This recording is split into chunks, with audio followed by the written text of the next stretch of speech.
It has to be said at this point, the outcome in the majority of the report is not what I, my team, and in fact the Greens expected. We're extremely concerned that the report's recommendations are not reflective of the urgent change and investment that is actually required.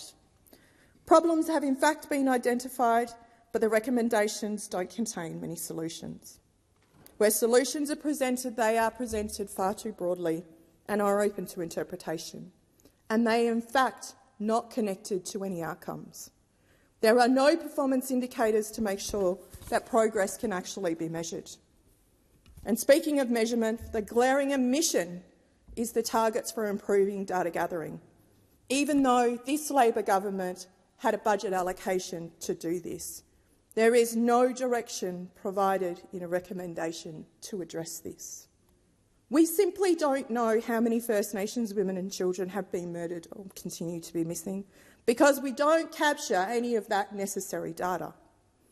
The majority of the report does provide some suggestions, but there are and continue to be no targets, no performance indicators to hold anyone to account if this important data cannot be gathered, collated and shared across jurisdictions. It's important that we hear about the suffering. It's our job to stop the suffering.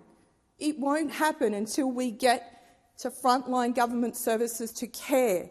And sometimes the message that we get is some people don't care. And I'd like to continue to point out that in my own jurisdiction, the WA Police didn't even have the decency to turn up to the inquiry.